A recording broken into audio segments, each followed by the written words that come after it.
السلام علیکم، آپ دیکھ رہے ہیں ہو کیا رہا ہے۔ میں ہوں فیصل عباسی، ہمارے ساتھ موجود ہیں گروپ ایڈیٹر 92 نیوز ارشاد احمد عارف صاحب۔ پاکستان تحریک انصاف سے ہمیں جوائن کیا ہے وزیر مملکت برائے موسمیاتی تغیر ہیں زرتاج گل صاحبہ نے۔ بہت شکریہ زرتاج صاحبہ، آپ کے وقت کا کورونا کیسز میں اضافہ ہو رہا ہے، چوتھی لہر تقریباً دستک دے چکی ہے اور اسی تناظر میں حکومت کی جانب سے کچھ سخت اقدامات کیے گئے ہیں اور ویکسینیشن کو بہت ضروری قرار دیا گیا ہے۔ آج کے پروگرام میں ویکسینیشن کو لے کے کس طرح جعل سازی ہو رہی ہے، جعلی سرٹیفکیٹس کا اجرا ہو رہا ہے، اس سے متعلق کچھ انفارمیشن آپ کے ساتھ شیئر کریں گے اور ایک ہوشربہ یقینی طور پہ خبر ہے وہ بھی آپ کو دیں گے۔ اس کے علاوہ نون لیگ کی جانب سے کشمیر میں دھاندلی کا شور مچایا جا رہا ہے اور اس دھاندلی کے شور میں وہ کشمیر میں کسی حد تک شکست کو مشکوک تو کر رہے ہیں، لیکن سیالکوٹ میں کیا ہوا، وہ کون سے محرکات ہیں کہ نون لیگ یہاں پہ اپنی موروثی نشست کھو بیٹھی، اس سے متعلق بھی بات کریں گے۔ ایک اور اہم پیش رفت ہے، وزیراعظم پاکستان نے افغانستان کے یوتھ فورم سے خطاب کیا، کلیئر کیا کہ ہم طالبان کے ترجمان نہیں ہیں اور نہ ہی جو وہ کر رہے ہیں افغانستان میں اس کے ذمہ دار ہیں۔ پاکستان کی پالیسی کو ایک مرتبہ پھر دہرایا کہ کوئی فیورٹ نہیں ہے، اس سے متعلق بھی بات کریں گے۔ دوسری جانب ایک اور اہم ڈیولپمنٹ ہوئی، الیکشن کمیشن کی جانب سے نوٹس جاری کیا گیا وزیراعظم پاکستان کو بطور پارٹی سربراہ کہ آپ اپنی جماعت میں انٹرا پارٹی الیکشن کیوں نہیں کروا سکے۔ موروثی، جاگیردارانہ اور سرمایہ دارانہ سیاست کے مخالف عمران خان کیا وجہ ہے کہ انٹرا پارٹی الیکشن بھی نہیں کروا سکے، اس کے ساتھ ساتھ لوکل باڈی الیکشنز بھی نہیں ہو سکے اور الیکٹیبلز کی صورت میں یہاں جاگیردار اور امراء کی صورت میں پاکستان تحریک انصاف میں سرمایہ دار نمایاں کیوں نظر آتے ہیں۔ یہ وہ تمام پہلو ہیں جن پہ بات کریں گے۔ ارشاد صاحب، بنیادی طور پہ الیکشن کمیشن کے نوٹس سے ہی آتے ہیں، آپ نہیں سمجھتے یہ جو ایک جھلک ہے، جو رنگ ہمیں نظر آ رہا ہے پی ٹی آئی کا اس وقت، یہ اٹ سیلف جو پی ٹی آئی کا نظریہ ہے یا عمران خان صاحب کا نظریہ ہے، اس کی مخالفت ہے؟ پیپلز پارٹی اور مسلم لیگ پر جو برتری، اخلاقی برتری حاصل تھی تحریک انصاف کو، اس میں دو چیزیں بہت اہم تھیں۔ ایک تو یہاں موروثی سیاست نہیں ہے، عمران خان کا کوئی جانشین، ان کا کوئی صاحبزادہ، بھتیجا، بھانجا نہیں ہے، اور دوسرا یہ تھا کہ انہوں نے جب 2012 کے الیکشن کرائے تھے جو 13 میں جا کے اختتام پذیر ہوئے تھے، تو ایک بہت بڑی ایک لینڈ مارک تھا کہ پاکستان میں کہیں گراس روٹ لیول پہ سیاسی پارٹیوں کے الیکشن ہوں، اور اس الیکشن سے پارٹی کو نقصان بھی ہوا، لیکن خان صاحب نے اور لوگوں نے ان کو کہا بھی کہ جس سے الیکشن قریب ہیں نقصان ہوگا، انہوں نے پرواہ نہیں کی، الیکشن کرائے۔ خیر اس میں تنازعات بھی ہوئے، پھر دوبارہ الیکشن ہوئے، تو وہ ایک ایسا ایک نیا عمل تھا جو باقی جماعتوں کے ورکرز نے بھی جس کی تحسین کی اور کہا کہ یہ بہت اچھی بات ہے۔ لیکن ہمارے ہاں بدقسمتی یہ ہے کہ جب کوئی پارٹی اقتدار میں آتی ہے تو وہ سب سے پہلے وہ جس چیز کو بھولتی ہے وہ اپنی جماعت ہوتی ہے، لیڈرشپ اپنی جماعت کو، اپنے کارکن کو بھولنا شروع کرتے ہیں۔ اب دیکھیں نا، 3 سال ہو گئے ہیں، مجھے یاد نہیں، یہ زرتاج بھی بتا سکتی ہیں کہ کوئی جنرل کونسل کا پارٹی کا اجلاس ہوا ہو، کوئی ایگزیکٹو کونسل کا اجلاس ہوا ہو۔ اجلاس ہوتے ہوں گے اور کچھ لوگ اس میں شریک بھی ہوتے ہوں گے، لیکن جس طرح باقاعدہ ایک جنرل کونسل ہوتی ہے، ایگزیکٹو کونسل ہوتی ہے پارٹی کی، وہاں ہوں اجلاس، میرا نہیں خیال کہ کوئی ہو سکتا ہو۔ جیسے ترجمانوں کے اجلاس ہوتے ہیں ویسے ایون اچھا اسی طرح اگر الیکشن کمیشن کو نوٹس لینا پڑا کہ بھئی آپ نے پارٹی الیکشن کیوں نہیں کرایا، جو ایک آئینی، قانونی اور جو ضابطۂ کار کی جمہوری ذمہ داری ہے وہ پوری نہیں کی جا رہی، تو یہ ایک افسوسناک بات اس لیے ہے کہ ایک غیر روایتی پارٹی جو جمہوریت پر یقین رکھتی ہے اور پارٹی کے اندر بھی جمہوریت کو فروغ دینا چاہتی ہے، اگر وہ الیکشن نہیں کرا پاتی بر وقت تو یہ بہرحال تعجب خیز بات ہے، اور میرے خیال ہے پارٹی کو اب اس پر توجہ دینی چاہیے۔ یہ پارٹی ہی وہ بنیاد ہوتی ہے جو لیڈرشپ کو اور حکومت کو مضبوط کرتی ہے۔ یہ ذرا اس پہ ہمارے ہاں ہمارے ہاں دیکھیے، ہمیشہ ہماری سیاسی لیڈرشپ کو ترکی کی مثال دیکھنی چاہیے، جہاں فوج نے بغاوت کی اور کارکنوں نے، وزیر اعظم تو اس وقت دارالحکومت میں موجود ہی نہیں تھے، جی ایسے صدر جو تھے، لیکن کارکنوں نے مزاحمت کی اور اس کو ناکام بنایا۔ بالکل ٹھیک ہے زرتاج صاحبہ، کیا ریزن ہے؟ ایک غیر روایتی جماعت، آپ ایک مثال ہیں، آپ ایک گراس روٹ سے ایک سٹیٹس کو توڑ کے آئی ہیں، لیکن اب یہ جس ڈگر آپ چل پڑے ہیں، الیکشن کمیشن کو آپ کو نوٹس دینا پڑا ہے، کیوں تاخیر ہوئی، کیوں نہیں ہوئے یہ elections? Thank you Faisal, thank you for inviting me. سب سے پہلے تو یہ کہ پی ٹی آئی ہی وہ واحد جماعت ہے جو 23 سال جدوجہد کے بعد پرائم منسٹر عمران خان اور اب 3 سال ہماری حکومت کو ہو گئے ہیں موروثیت پہ بلیو نہیں کرتی، ڈیموکریسی پہ بلیو کرتی ہے، اور اس کا باقاعدہ یوتھ ونگ ہے، باقاعدہ اس کا انصاف اسٹوڈنٹ فیڈریشن ہے، اسٹوڈنٹس پالیٹکس کا اس میں اور نوجوان اس میں بالکل آئے ہیں، ہمارا پراپر خواتین ونگ ہے، اور پھر سیف اللہ نیازی صاحب جو ہیں اس کے ابھی ہیڈ ہیں ایز اے پولیٹیکل پارٹی جو ہے پاکستان تحریک انصاف کو. اور ٹھیک کہہ رہے ہیں، اسی پاکستان تحریک انصاف پارٹی آرگنائزیشن نے ہی ہمیں حکومت دلائی ہے، اور اس میں 23 سال کی جدوجہد میں ہمارے پاس تو صرف کے پی میں پہلے حکومت تھی، اور اب جو ہے آلموسٹ سندھ کے علاوہ پورے پاکستان میں، اس میں اگر آپ دیکھیں تو سب سے زیادہ اگر ینگ لیڈرز پارلیمنٹ میں جس کو ٹکٹیں دی گئی ہے، جس میں نوجوان قیادت کے اوپر ٹرسٹ کیا گیا انکلوڈنگ آزاد جموں کشمیر، سب سے زیادہ نوجوان ینگسٹرز ایون جو کیبنٹ کے بھی منسٹرز، فاروق حبیب کو دیکھ لیں، مراد سعید کو دیکھ لیں، حماد اظہر کو دیکھ لیں، علی محمد خان کو دیکھ لیں، اسی طریقے سے میں خود اس کا حصہ ہوں، عثمان ڈار کو دیکھ لیں، پھر آپ اگر اس کی طرف جائیں، کے پی کی طرف جائیں، تیمور جگڑا کو دیکھ لیں، بنگش کو دیکھ لیں، کامران بنگش کو دیکھ لیں، آئی ایس ایف سے اور یوتھ سب نے بہت سے ینگسٹرز اور خواتین جو ہیں اس پارٹی کا حصہ بنی اور پارلیمنٹ کا حصہ بنے. ہم صرف سیاسی نعروں پہ بلیو نہیں کرتے، ہم واقعی جو ہے نیو لیڈرشپ کے اوپر، کیونکہ ہم وراثتی نظام کے خلاف اور اسٹیٹس کو کے خلاف ہیں. اگر دوسری پارٹیوں نے سوائے بلاول بھٹو زرداری کے پرچوں کے ذریعے یا ٹیلی فون کال کے ذریعے مریم باجو کو ہی پیدا کیا ہے، اس کے علاوہ ان کی پارٹی کو کوئی لیڈ نہیں کرتا. ہماری پارٹی یہ سب باتیں اپنی جگہ ہیں. بنیادی سوال یہ ہے کہ الیکشن کمیشن کو نوٹس کیوں دینا پڑا؟ ایک تو انٹرا پارٹی الیکشن کا بھی معاملہ ہے، پھر آپ لوکل باڈیز کے ذریعے آپ نے کے پی میں گورننس کی اور اس کے نتائج بھی ملے. 3 سال ہو گئے، لوکل باڈی الیکشن بھی آپ نہیں کروا سکے، وجہ کیا ہے؟ دونوں کا فیصل، دونوں کا میں جواب دیتی ہوں.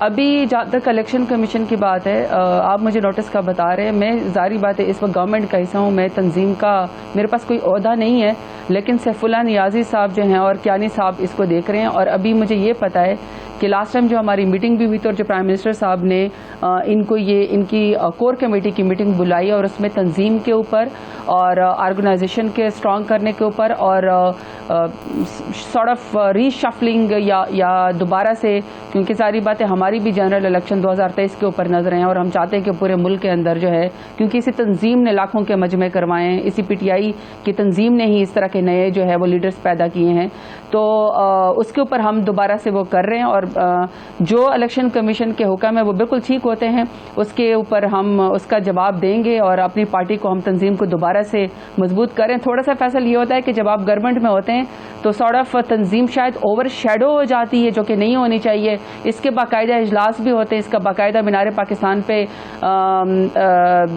اس نے سیف اللہ نیازی صاحب نے باقاعدہ بہت بڑا جلسہ بھی کیا تھا، لیکن شاید اس کو میڈیا کی اتنی پروجیکشن نہیں ملے کیونکہ گورنمنٹ کو زیادہ پروجیکشن ملتے ہیں.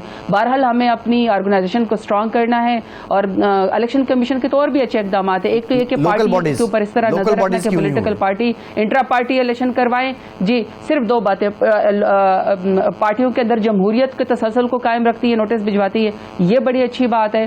دوسری بات یہ کہ جیسے 5% کوٹا انہوں نے خواتین کے لیے مقرر کیا ہوا تھا لاسٹ الیکشن میں کہ ہر پارٹی پولیٹیکل پارٹی نے دینی ہی ہے ٹکٹیں خواتین کو 5%. ابھی جہاں تک انٹرا پارٹی اس کی بات ہے، لوکل گورنمنٹ کی بات ہے، دیکھیں کے پی کے میں ہمارا بڑا زبردست تجربہ رہا تھا اور پرائم منسٹر عمران خان تو اس بات کی بلیو کرتے ہیں کہ جو پاور ہے اور جو فنڈز ہیں وہ نیچے تک جو ہے وہ لوکل گورنمنٹ تک جانے چاہیے.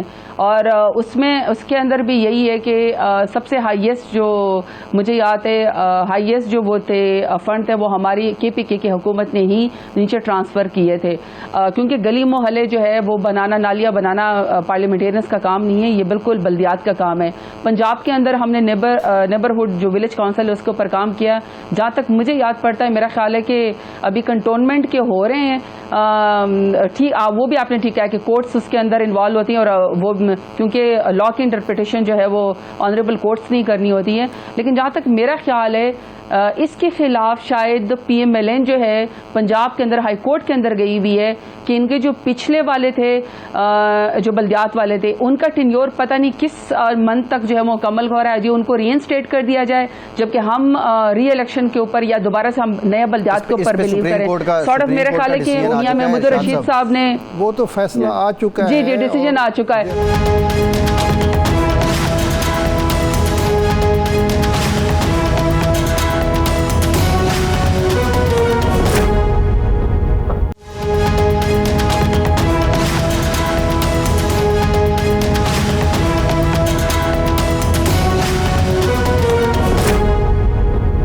سوال یہ ہے کہ یہ تاخیر کی وجہ کیا ہے؟ کیا آپ کے اتحادیوں سے اختلافات ہیں؟ یہ جو آپ نے مجوزہ دیا ہے سسٹم اس کو نہیں مان رہے، یا جو ضمنی الیکشن کے نتائج آئے سرگودا میں اور وزیر آباد میں ڈسکا میں، اس سے آپ نے خوف کھایا اور آپ نے کہا کہ ابھی نہیں کرانے چاہیے؟ کیونکہ خان صاحب کا تو سب سے بڑا نعرہ یہ تھا کہ ہم اختیارات اور وسائل نچلی سطح پر منتقل کریں گے اور بلدیاتی نظام کو مضبوط کریں گے۔ یہ مسلسل تاخیر کیوں ہو رہی ہے؟ پہلے ہی یہ الزام ہے سیاسی پارٹیوں پر کہ وہ اپنے دور اقتدار میں بلدیاتی اداروں کو مفلوج کر دیتے ہیں۔ دیکھیں ارشاد عارف صاحب، اگر آپ یاد رکھیں نا تو ہماری 2013 میں جو پہلی حکومت آئی تھی KPK میں، اس میں سب سے پہلے ہماری صوبہ تھا جس نے بلدیات کے الیکشن کروائے تھے۔ اس کو کبھی سندھ نے، بلوچستان نے یا پنجاب نے، پچھلی حکومتوں نے کبھی ایکسرسائز نہیں کیا۔ ابھی جو موجودہ ہمارا بڑا زبردست ایک ہم نظام لے کر آ رہے ہیں، اس میں صرف PMLN اس کے خلاف کورٹ میں گئی ہوئی ہے کہ جی ہمارے پرانے اس کو ری انسٹیٹ کر دیا جائے۔ ان کا میرا خیال میں 30 اب مجھے منتھ کا نہیں پتہ، دسمبر ہے یا کوئی منتھ ہے، وہ اس تک ختم ہو رہا ہے ان کا ٹینیور، تو ہم بلدیات کے الیکشن کی طرف جائیں گے۔ جہاں تک آپ نے وہ اس کی بات کی کہ ہم کوئی خوف یا ڈرے ہوئے ہیں، دیکھیں واحد پولیٹیکل پارٹی ہے جو اسٹیٹ کی علامت ہے، واحد پولیٹیکل پارٹی ہے جو پاکستانیت کی یگانگیت کی بات کرتی ہے، واحد پولیٹیکل پارٹی ہے جو ڈیموکریسی کے اوپر بلیو کرتی ہے، جس سے خاندانی وراثت کی کسی کے ماں بہن بیٹی یا بیٹا نالائق نکٹھے لوگ یہاں پہ حکمران نہیں ہیں۔ ٹکٹیں جو ہیں وہ ورکرز اور یوتھ اور ISF کو دی جاتی ہیں، اور اس کی زندہ مثال آپ نے کل سے الکوٹ میں بالکل ایک ینگسٹر لڑکا جو ہے وہ جیت کے کل آیا ہے۔ تو دیکھیں جو پرانی جو بائی الیکشن کی سیٹیں تھی، سوائے جو خٹک صاحب کے علاقے میں ہوئی تھی نوشہرہ میں، اس کی ہار ہم نے خود تسلیم کی ہے، کیونکہ اس میں ہماری اپنی پولیٹیکل اس میں غلطی تھی، اس میں کوئی ایشو ہمارا جھگڑا ہوا تھا، اور غلطیوں سے انسان سیکھتا ہے۔ لیکن باقی قرم ایجنسی کی ہم نے سیٹ جیت لی تھی جو کہ ہماری نہیں تھی، اور پرانی جتنی بھی تھی وہ تو PMLN کی تھی، ہمارا تو وہ کوئی سیٹ ہی نہیں تھی۔ ہم نے اس میں بڑی اچھی زبردست فائٹ کی، ہم نے مقابلہ کیا، ہم نے اپنا ووٹ بینک سیکیور کیا، اور ہم نے کل جو ہے کشمیر کے الیکشن کے بعد دیکھیں ہمیں بہت بڑی کامیابی ہوئی ہے۔ کیوں ہوئی ہے؟ کیونکہ واحد پرائم منسٹر عمران خان ہے، اگر امت مسلمہ کی بھی بات کرتے ہیں، شان رسول کی بھی بات کرتے ہیں، پاکستانیت کی بھی بات کرتے ہیں، انصاف کی بھی بات کرتے ہیں، اور ایک جو قومی ایگو جس کو کہتے ہیں کہ ہم نے کلمہ لا الہ الا اللہ کے اوپر بلیو کرنا ہے، اور اپنی فورن پالیسی جس طریقے سے جس طرح لڑتے ہیں، تو دیکھیں ہمیں تو مسلسل کامیابی ہو رہی ہے۔ ہم تو کسی الیکشن سے نہیں ڈرتے ہیں، ڈرے وہ جن کی پارٹیوں میں جو اب سکویز ہو کے فیڈریشن کی پارٹیوں سے، کوئی سندھ کی اکاڑا کی پارٹی رہ گئی ہے، کوئی DI خان کی پارٹی رہ گئی ہے، کوئی لاہور کی پارٹی رہ گئی، تو فیڈریشن کی علامت جو ہے وہ تو اس وقت صرف، اور اگر پائے کا لیڈر ہے تو وہ صرف پرائم منسٹر عمران خان ہے، جس کے اوپر کشمیر بلتستان سے لے کر سینٹ تک ہر کوئی جو ہے وہ ان کے اوپر اعتماد کرتا ہے، اور پاکستانی بہت زیادہ بلیو کرتے ہیں پرائم منسٹر عمران خان کے اوپر کہ یہی ہمارے امنگوں کو آگے لے کر پاکستان کو ڈیولپ کر سکتے ہیں، اور پاکستانیت کا جو ہے وہ نام روشن کر سکتے ہیں۔ میرا خیال ہے ہم آزاد کشمیر پر اگر آ جائیں، یہ ہمارے یہاں ایک عجیب و غریب روایت سیاسی جماعتوں نے شروع کی ہے کہ پارلیمانی پارٹی موجود ہوتی ہے لیکن فیصلے کا اختیار جو ہے وہ لیڈر کو دے دیا جاتا ہے کہ جی آپ پرائم منسٹر یا وزیر اعلیٰ یا کوئی بھی منتخب کریں۔ دنیا میں ایسا نہیں ہوتا، پاکستان میں یہ روایت ہے۔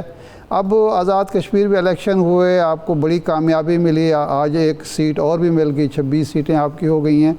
تو پرائم منسٹر کا فیصلہ بجائے اس کے پارلیمانی پارٹی کرے، ہر آدمی تذبذب کا شکار ہے کہ معلوم نہیں فیصلہ کیا ہوگا۔ تو آپ کے میرٹس کیا ہوں گے؟ کس بیس پہ وزیر اعظم صاحب آزاد کشمیر کے وزیر اعظم کا انتخاب کریں گے؟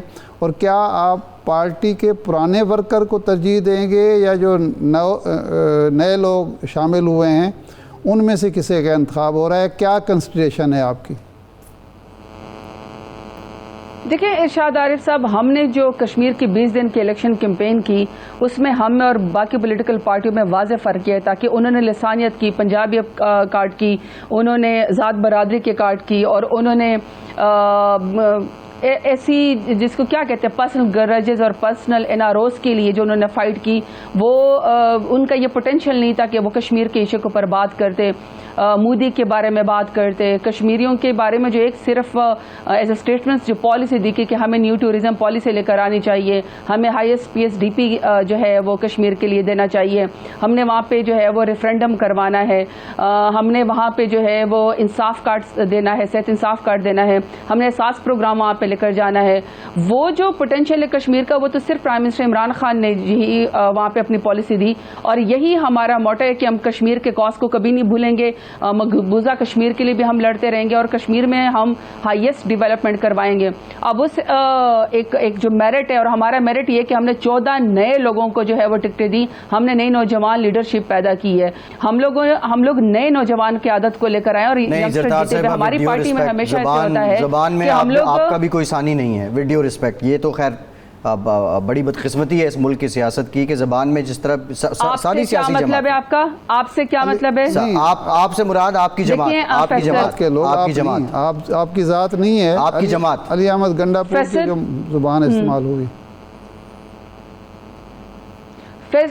فیصل, پہلے والی بات کا میں کنٹینیو کر دوں کہ جو prime minister Imran Khan captain ہے, پرائم منسٹر ہیں کشمیر کے لوگوں کی, بہت مہربانی, ان کا بہت شکریہ کہ انہوں نے ہماری حکومت کے اوپر, پرائم منسٹر عمران خان کی لیڈرشپ کے اوپر اعتماد کیا, ہمیں کلین سویپ دیا, ہمیں 26 وہاں پہ سیٹیں دی. تو پرائم منسٹر عمران خان کا پروگیٹو ہے کہ وہ اپنے کور کمیٹی کے ساتھ مل کے بیٹھ کے فیصلے کریں کہ جو پی ایم صاحب کا ویژن ہے کہ highest P S D P ہوگی, کرپشن نہیں ہوگی, ٹورزم پالیسی وہاں پہ ہوگی, مواقع ہوں گے کشمیروں کے لیے, اور کشمیر کے لیے ہر فورم پہ آواز اٹھائیں گے.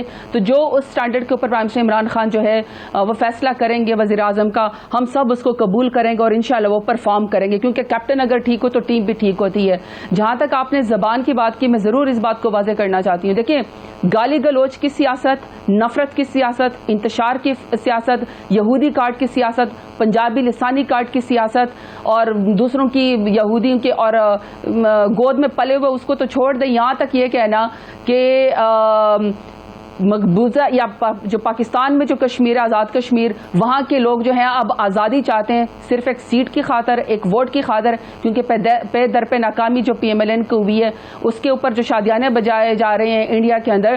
دیکھیں, یہ گالی گلوچ کی, جن کے ہاتھ سے کوئی محفوظ نہیں, زبان سے کوئی محفوظ نہیں, آئی ایم سوری ٹو سے, یہ پی ایم ایل این کا خاصہ ہے, انہیں کوئی پی ایچ ڈی حاصل ہے. یہ نہیں ہو سکتا کہ آپ کسی کے لیڈر کو کہیں کہ ہم آپ کو گالیاں دیں, آپ کے منہ پہ تھپڑ ماریں, آپ کہیں آپ یہودیوں کی گود میں پلے. اور یہ کتنی ناانصافی ہے کہ جو لیڈر شان رسول کی بات کرے, جو کلمہ لا الہ الا اللہ, اور جس کی زبان اس سے تقریر یہاں سے شروع ہو کہ ایاک نعبد و ایاک نستعین, کسی کو یہ حق نہیں پہنچتا کہ وہ مذہب کے فتوے لگائے, نفرت کی سیاست کرے. تو یہ خاصا پی ایم ایل این کو حاصل ہے. لیکن یہ نہیں ہو سکتا کہ جب آپ کو جواب دینا پڑے تو آپ کہیں کہ جی آپ آئسولیٹ کریں کہ علی امین گنڈا پور نے کیا کیا, فلانے نے کیا کیا. یعنی اگر آپ کو کوئی تھپڑ مارے تو آپ دوسری گال آگے کر دیں گے کہ جی مجھے 2 تھپڑ مارے. اس طرح نہیں ہونے والا ہے. دیکھیے, بدماشی کی سیاست, غنڈہ گردی کی سیاست, اور ہر غنڈہ گرد, ہر تنظیم سازی کرنے والا, ہر بدماشی کرنے والا, مریم صاحبہ کہتی ہے قبضہ مافیا, وہ کہتی ہیں کہ جی ہماری پارٹی کا سرمایہ ہے. طلال چودھری نے جو کیا, عابد شیر علی نے جو کیا, جی ٹھیک ہے زرتاج صاحبہ, عورتوں کے ساتھ ان کو تو بڑے بڑے عہدے دے دیے, ترجمان بنا دیا مریم باجی کی طرف سے.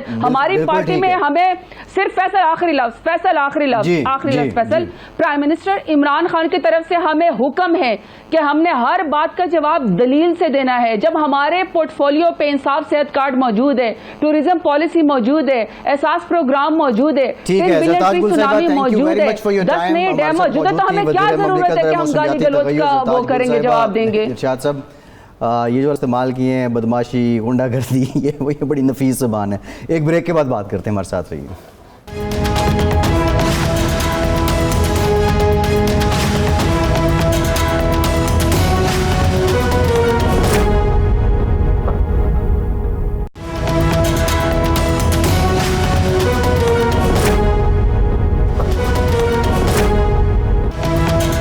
بریک کے بعد ایک بار پھر سے آپ کو خوش آمدید کہیں گے. ہمیں جوائن کیا ہے مسلم لیگ نون کے سینئر رہنما ہیں ڈاکٹر مصدق ملک صاحب نے. بہت شکریہ سینیٹر صاحب آپ کے وقت کا.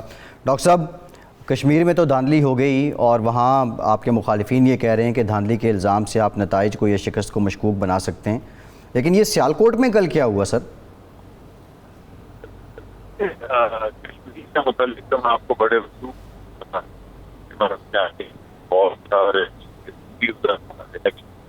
بات کی وہیں پر تھا. اس وجہ سے کشمیر کے اندر تو جو کچھ ہوا ہے وہ آپ عوام کے سامنے ہے. آپ کی کیمروں نے وہ جلسے بھی دکھائے ہیں جس میں چھوٹے چھوٹے گاؤں اور چھوٹے چھوٹے قصبوں میں 20-20 ہزار 15-15 ہزار کوئی ٹرانسپورٹیشن نہیں تھی. خواتین پہاڑوں سے اتر کر آئی 1 گھنٹہ 1.5 گھنٹہ جی ٹھیک ہے ڈاکٹر صاحب آپ سے دوبارہ رابطہ کرتے ہیں. آواز میں ہے ارشاد صاحب, یہ کل کا جو نتیجہ ہے یہ کیا ثابت کرتا ہے کہ وہ جو پچھلے ضمنی الیکشن والے سارے سلسلے تھے وہ اب پی ٹی آئی کی گورننس پہ, کارکردگی پہ لوگ اعتماد کرنا شروع ہو گئے ہیں؟ دو چیزیں ہیں میرا خیال ہے. ایک تو یہ ہے کہ پی ٹی آئی کو الیکشن لڑنا آتا جا رہا ہے, الیکشن مینیج کرنا وہ انہوں نے سائنس سیکھ لی ہے کہیں نہ کہیں سے, کیونکہ ایک مہینے ڈیڑھ مہینے میں تو اتنی زیادہ گورننس بہتر نہیں ہو گئی اور اتنا زیادہ اعتماد نہیں بڑھ گیا. ایک تو یہ بات ہے کہ وہ الیکشن لڑنا آ گیا ہے, اور دوسری وجہ جو مجھے نظر آتی ہے وہ یہ ہے کہ جو آزاد کشمیر کے نتائج آئے ہیں اس کی وجہ سے بھی یہ حلقہ بھی چونکہ آزاد کشمیر کے قریب ہے, سیال کوٹ بہت قریب ہے, تو وہاں اثرات مرتب ہوئے ہیں کہ جو ایک ووٹرز کو ایک تاثر ملا تھا کہ جی حکومت ویک ہو رہی ہے اور وہ دھرنے اور وہ ساری چیزیں جو چل رہی تھیں, تو اب اعتماد جو تحریک انصاف کا ووٹر ہے اس کا اعتماد بھی بحال ہوا ہے, جو سپورٹر اور ورکر ہے اس کے اندر بھی نیا جوش جذبہ پیدا ہوا ہے, اور میرا خیال ہے کہ مسلم لیگ نون کا ووٹر اور سپورٹر ڈی مورلائز ہوا ہے یہ الیکشن آزاد کشمیر کے الیکشن کے نتائج سے. آج جو باغ میں 4 پولنگ سٹیشنز پہ دوبارہ پولنگ ہوئی ہے, 4 پولنگ سٹیشن کو مینیج کرنا یا وہاں پہرا دینا اپنے ووٹ پر, جس طرح مریم صاحبہ کہتی بھی رہی تھیں, تو وہ تو کوئی اتنا مشکل نہیں تھا, لیکن وہاں بھی آپ دیکھیں کہ ٹرینڈ وہی رہا ہے. پہلے نمبر پر تحریک انصاف ہے, دوسرے نمبر پر پیپلز پارٹی ہے, تیسرے نمبر پر. تو مصدق ملک صاحب سے ہم پوچھیں گے کہ یہ 4 پولنگ سٹیشن تھے, ان پر تو آپ پہرا دے کے یقینی بنا سکتے تھے کہ آپ کو جو ریئل آپ کی پوزیشن ہے وہ سامنے ہے, یہاں کیا ہوا؟ یہ میں سمجھتا ہوں یہ بڑا آپ کا اچھا سوال ہے. پرابلم یہ ہوتی ہے جی کہ جب آپ تمام پولنگ سٹیشنز پہ پولنگ کروا چکے ہوں اور الیکشن آپ نے رگ کر کے یا دھاندلی کر کے رزلٹ اناؤنس کر دیا ہو, اور پھر لوگوں کو آپ یہ باور کروانے میں کامیاب ہو جائیں کہ 2 یا 3 یا 4 یا 5 پولنگ سٹیشن سے الیکشن کا رزلٹ نہیں بدل سکتا, تو پھر اس کا نتیجہ یہ نکلتا ہے کہ بہت سے لوگ جو ہمیں ووٹ دینا چاہتے ہیں وہ ڈیمورلائز, اور آپ نے وہ صحیح لفظ استعمال کیا, ڈیمورلائز ہو کر گھر سے نہیں نکلتے. سوال یہ نہیں جی, سوال یہ ہے کہ کیا ریاستی عملہ استعمال کر کے یا پاکستان میں جو بھی سیاسی پاکستان کی تاریخ ہے جس میں الیکشن ریگ ہوتے رہتے ہیں, اس کے ذریعے ووٹر کو ڈی مورلائز کرنا یا ووٹر کا حق سے چوری کرنا, کیا یہ مناسب بات ہے؟ کیا اسی طریقے سے ملک چلنا چاہیے؟ یہ میرے خیال میں ایک سینٹرل سوال ہے, کیونکہ ہوگا یہ جو ہو رہا ہے کہ لوگوں کا اعتماد ووٹ سے اٹھ جائے گا. اگر آپ پورے آزاد کشمیر میں الیکشن ریگ کریں گے, اس کے بعد اگر آپ 4 پولنگ سٹیشن یا 3 پولنگ سٹیشن یا اور 1 مہینہ ٹھہر کے 1 آدھ حلقے میں بھی الیکشن کروا لیں, تو لوگوں کو کیا اعتماد رہے گا؟ لوگ اگر 20,000 کی تعداد میں یا 15,000 یا 25,000 کی تعداد میں 1-1 ڈیڑھ گھنٹہ پہاڑوں سے اتر کر جلسہ سننے آتے ہیں, خواتین آتی ہیں 3-4 ہزار کی تعداد میں, تو آپ مجھے بتائیے وہ کاہے کو ووٹ ڈالنے آئیں گے؟ اگر ان کو پتہ چلے کہ ہم گئے ووٹ ڈالنے, رزلٹ نکلا کچھ اور, تو اب آپ 4 پولنگ سٹیشن کھولیں یا 6 پولنگ سٹیشن کھولیں. میرے خیال میں آپ نے جو پہلے بات کی ہے کہ لوگوں کا اعتماد دھچکا پہنچا ہے اور لوگوں کا اعتماد الیکشن کے عمل سے اٹھا ہے, الیکشن ووٹ کے تقدس سے اعتماد اٹھا ہے, یہ ایک بڑا اہم پہلو ہے. ملک صاحب بات یہ ہے کہ ریاستی مشینری تو آپ کی تھی, وزیر اعظم آپ کا تھا, حکومت آپ کی تھی, اور راجہ فاروق حیدر کوئی کمزور آدمی بھی نہیں ہے. ایک بات کہ ریاستی مشینری تو ظاہر ہے آپ استعمال کرنے کی پوزیشن میں تھے, وہ نہیں تھے. دوسری بات یہ ہے کہ یہ جلسوں کا جو معاملہ ہے یہ 13 کے الیکشن میں بالکل یہی دلیل عمران خان دیا کرتے تھے کہ جلسے میرے بڑے تھے, لیکن سیٹ میری پارٹی پوزیشن جو ہے 3 نمبر پر آئی ہے. تو یہ تو دلیل ان کی تھی, تو اب آپ وہی دلیل دہرا رہے ہیں. میں آپ کے دونوں سوالات کا جواب دینے کی کوشش کروں گا جی. پہلے یہ آپ کی اس کی بات کر لیتے ہیں. آپ جس طرح اس کو جس طریقے سے کٹ اینڈ سلائس کرنا چاہیں آپ بے شک کر لیجیے. اگر آپ سمجھتے ہیں کہ جلسے بڑے ہونے سے کچھ نہیں ہوتا, تو پھر وہ انگریزی میں جو کہتے ہیں آل تھنگز ایکول، سب کے جلسے بڑے ہونے چاہیے تھے. اگر جلسہ صرف میلہ ہے اور جلسے پہ آنے سے کچھ فرق نہیں پڑتا تو پھر عمران خان کا بھی جلسہ اتنا ہی بڑا ہونا چاہیے تھا جتنا مریم نواز کا تھا یا جتنا بلاول صاحب کا. ایسا تو نہیں ہوا. آپ نے خود کہا، آپ کے یہاں پہ جو مبصرین تھے وہ بھی یہ کہتے رہے کہ اتنے بڑے جلسے اے جے کے میں دیکھنے میں نہیں آئے. تو پھر اس کا مطلب ہے کہ لوگ ویسے ہی آئے. تو اگر ویسے ہی آ رہے تھے تو ہر جگہ پہ آتے. لیکن چلیے اس بات کو چھوڑ دیتے ہیں، دوسری بات کر لیتے ہیں. یعنی لوگوں کی زندگی کے اندر کیا چیزیں اہم ہیں؟ نوکری اہم ہے بھائی، اور مہنگائی اہم ہے. لوگ چاہتے ہیں کہ لوگوں کے بچوں کو نوکریاں ملتی رہیں. اگر ترقی کی شرح 6 سے گھٹ کے منفی میں چلی جائے یا منفی میں جانے سے پہلے 1.9 پہ آ جائے یا اس کے بعد بھی منفی سے نکل کے 3% تک جائے جس کو حکومت 4 کہتی رہے، آپ 4 بھی مان لیں، آپ جو بھی مان لیں، لیکن لوگوں کو نوکریاں تو نہیں مل رہی. مہنگائی کی جو شرح ہے وہ آپ کے سامنے. آپ نے دیکھا کہ صرف کھانے پینے کی اشیاء میں گاؤں میں، اور بیشتر علاقہ اے جے کے گاؤں ہے، گاؤں کے علاقوں میں پہلے سال میں 94% تھی مہنگائی کی شرح.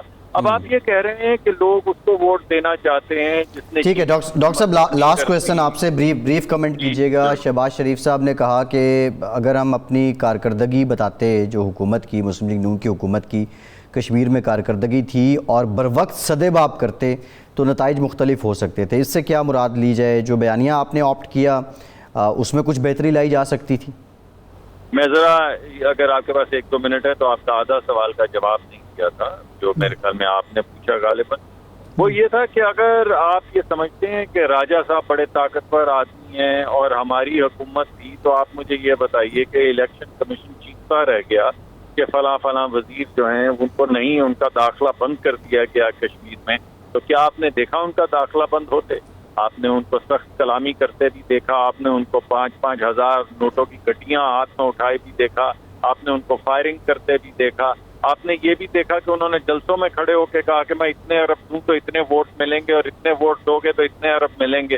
تو آپ مجھے بتائیے کہ اس وقت راجہ صاحب کی حکمرانی کہاں گئی؟ دیکھیے، پاکستان ایک بڑا ملک ہے اور ہمارا اسپیشل اسٹیٹس جو آزاد جموں کشمیر کا ہے، اگر پاکستان اس پہ دھونس دھانتی کرے گا تو پھر جو اعتماد لوگوں کا ووٹ سے جاتا رہا ہے، کہیں ایسا نہ ہو خدا نہ خواستہ میں حاکم بدہن کہ وہ اعتماد اے جے کے لوگوں کا پاکستان سے جاتا رہے. تو اس طرح کی دھونس دھانتی نہیں ہونی چاہیے. دوسری جو آپ نے بات کی ابھی شہباز شریف صاحب کا، جی میں آپ کو 3-4-5 چیزیں بتا دیتا ہوں جو میں نے الیکشن میں جو سڑکوں کا وہاں جال بچھایا گیا ہے، جو مائنر آرٹریز کے بجائے میجر آرٹریز ایک کونے سے اے جے کے دوسرے کونے تک بنائی گئی ہیں، اس کا ذکر تو میں نے وہیں الیکشن میں سنا ہے. تو مجھے تو معلوم ہے کہ ترقی کی بات ہوئی ہے. یہ بات کہ پہلے 2.4 یا 5% جی ڈی پی کا دیا جاتا تھا آزاد جموں کشمیر کو، اور بجٹ کا اور اس کے بعد جب ہماری یہ پچھلے 5 سالوں میں اس کو بڑھا کے 3.6 یا 7%، یعنی 1% سے زیادہ ان کا حق، ان کا جو. جی ٹھیک ہے ڈاکٹر صاحب thank you very much. Doctor مصدق ملک صاحب ہمارے ساتھ موجود تھے، گفتگو کر رہے تھے. یہ انہوں نے سنا ہے ڈاکٹر صاحب نے کشمیر میں، تو شہباز شریف صاحب نے کیوں نہیں سنا؟ یہ بھی ایک سوال ہے. کچھ افغانستان کے معاملے پہ بات کریں گے، لیکن بریک کے بعد جب واپس آئیں گے تو آپ کو بتائیں گے کہ کیسے جو کورونا ویکسینیشن کے سرٹیفکیٹس ہیں ان کے اجرا میں کیسے جعل سازی ہو رہی ہے. بریک کے بعد اس سے متعلق بتائیں گے، ہمارے ساتھ رہیے.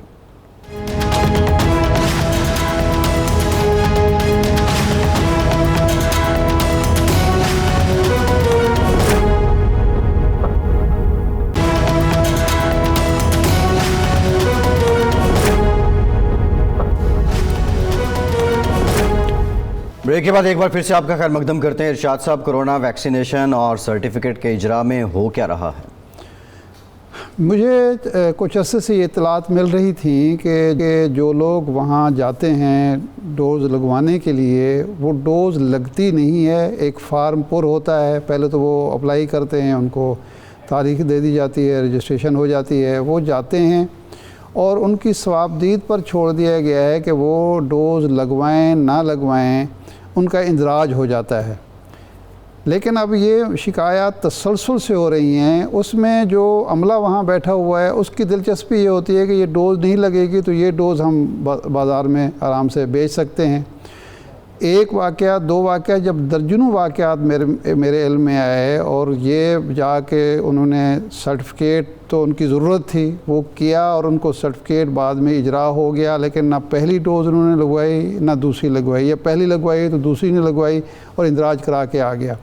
یہ ایک بے ضابطگی وہاں ہو رہی ہے۔ دوسری جو معاملہ ہو رہا ہے کہ جن لوگوں نے دوسری ڈوز لگوا لی ہے وہ جب سرٹیفکیٹ کے لیے اپلائی کرتے ہیں تو پتہ چلتا ہے کہ جی ایک ڈوز لگی ہے دوسری ڈوز لگی نہیں، یعنی دوسری ڈوز کا جو ہے اندراج ہی نہیں ہوا۔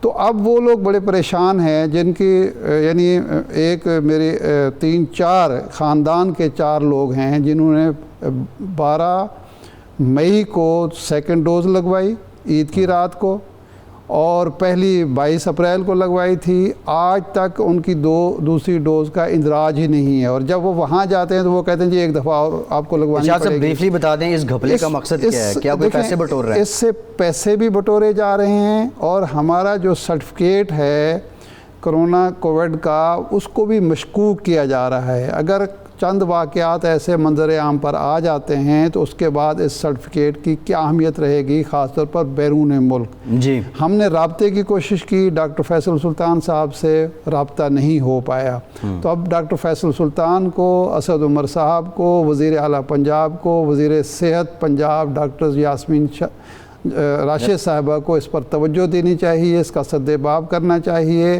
جو شخص وہاں جاتا ہے اس کو ڈوز لگنی چاہیے، اور جس کو ڈوز لگ جاتی ہے اس کا اندراج ہونا چاہیے تاکہ یہ بالکل ٹھیک ہے۔ ارشاد صاحب افغان کے معاملے پہ بات کرتے ہیں، ہمارے ساتھ موجود ہیں افغان امور کے ایکسپرٹ ہیں، فارن پالیسی پہ بڑی گہری نظر رکھتے ہیں، ایاز وزیر صاحب۔ Sir thank you very much for your time. Irshad صاحب جناب ایاز وزیر صاحب یہ فرمائیں کہ بالآخر اشرف غنی صاحب نے طالبان کو مذاکرات کی دعوت دے دی کہ ہم ڈائریکٹ مذاکرات کریں گے، وہ مصالحتی کونسل کو نکال دیا۔ آپ سمجھتے ہیں کہ یہ مذاکرات کامیاب ہو سکتے ہیں؟ یہ کوئی پینترا بدلا ہے، انہوں نے وقت حاصل کرنے کی کوشش ہے، یا اشرف غنی صاحب سنجیدہ نظر آتے ہیں؟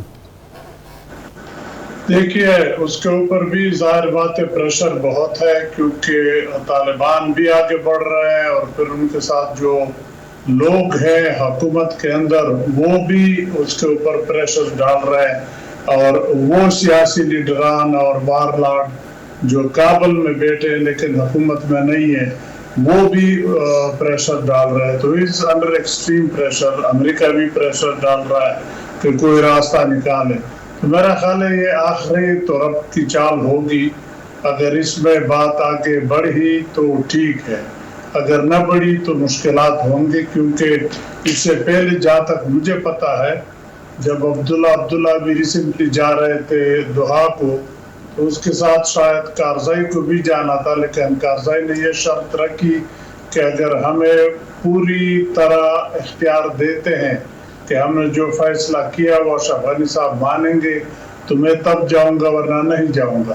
تو پریشر تو بہت بڑا ہے، اب اس کے علاوہ اور کوئی چارہ نہیں ہے کہ یہ آخری جو اس کے پاس ایک آپشن ہے اس کو استعمال کر لے، ورنہ اگر نہیں کرتے تو پھر شاید اس کے اپنی حکومت کے لوگ ان کو چھوڑ کے طالبان کے ساتھ کوئی راستہ طے کر لیں۔ اچھا، یہ آپ یعنی توقع کرتے ہیں، امکان موجود ہے کہ اشرف غنی کے ساتھی ان کو چھوڑنے کا اعلان کریں اور طالبان کے ساتھ بیٹھ جائیں؟ ظاہر بات ہے جب کسی طرح بھی دیکھے اور تو سارے طریقے آزمائے گئے دیکھے گئے، اب یہ بھی دن کی طرح روشن آیا ہے کہ طالبان کا اپر ہینڈ ہے، اور وہ نہیں چاہتے کہ شہروں میں خون خرابہ ہو، اور نہ باقی جو ریجن کے ممالک ہیں وہ بھی نہیں چاہتے ہیں کہ خون خرابہ ہو، تو کسی طرح سیاسی تصفیہ ہو جائے۔